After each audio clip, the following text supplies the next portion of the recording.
Hello students, now we'll be learning the saving function or propensity to save.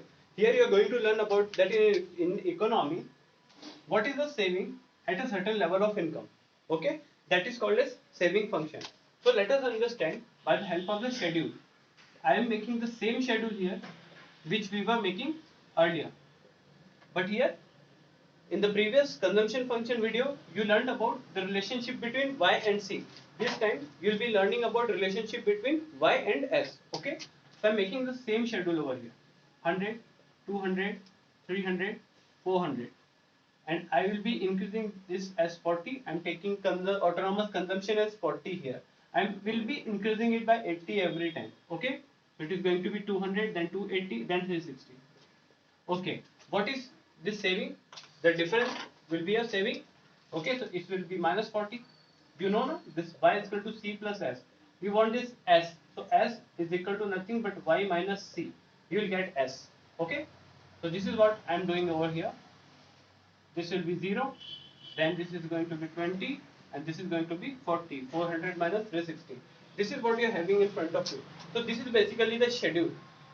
Okay, now we'll be making the diagram. So what will be the diagram?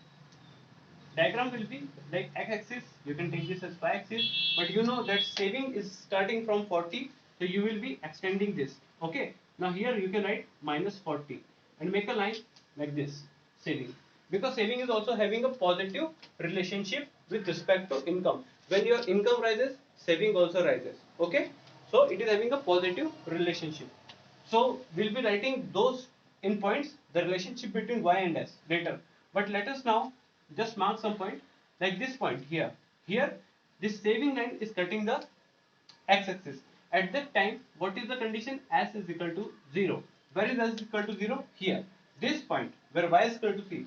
We call this point as BEP, means break even point.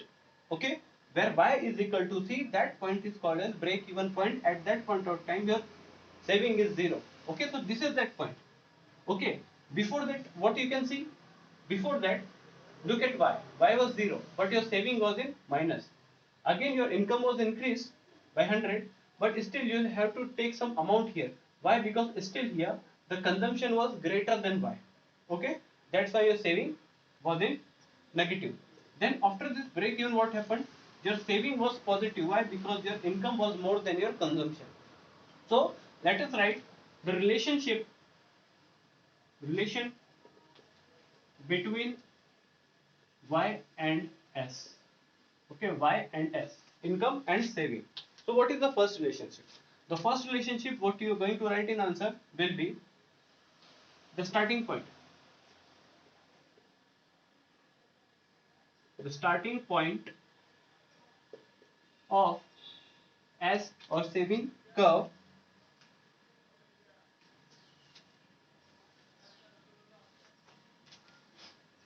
will be from minus 40.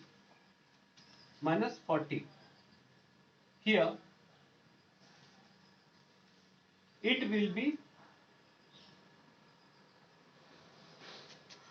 due to autonomous consumption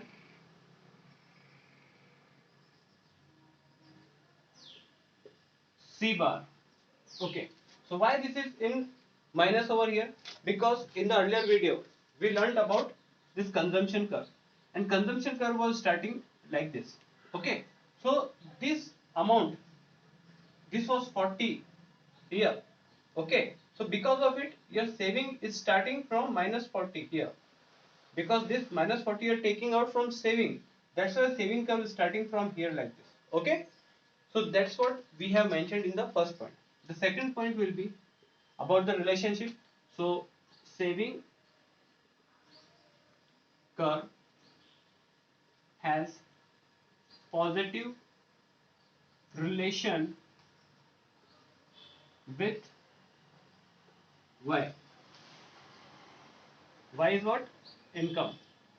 So when your income rises, the saving also rises.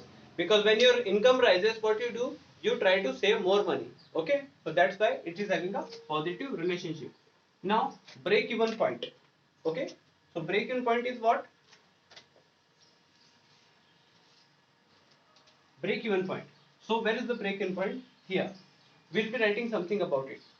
So we can write here, when S curve, saving curve, cuts x axis. Where is it cutting? It is cutting here. Okay, this point, we can write at this point saving is equal to 0 as y is equal to c. Why this saving is 0 over here? Because it is cutting x axis, that means saving is 0. But why it is 0? Because your consumption is equal to your income. That is why whatever you are earning, entire amount is consumed. That's why y is equal to c हो जाएगा. Okay. Now this fourth point. Now before break even point, after break even point. Okay. So the before, what is happening over there? I am talking about this area. Then we'll talk about this area. Okay. So before break even point, what is happening? So before break even,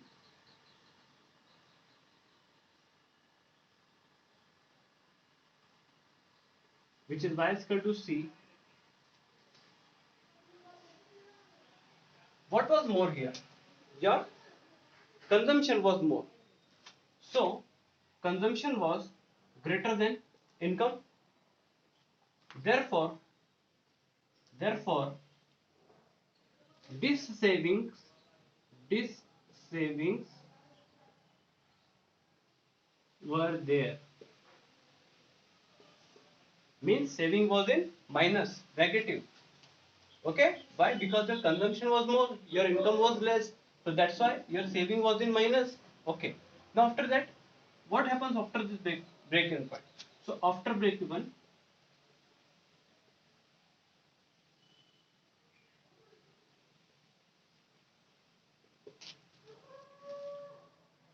consumption is less than y. What is happening after this? Is the break even point here. So what is happening after that? Your consumption is less and your income is more. Therefore, savings are positive. We are not taking out any money out of the savings now. So this is the basically the relationship between y and s. So entire this topic along with schedule, diagram and explanation, this is what called as saving function. So just make a note of it. There are 5 points total in it. You have to write same in the paper. Okay, just note it down.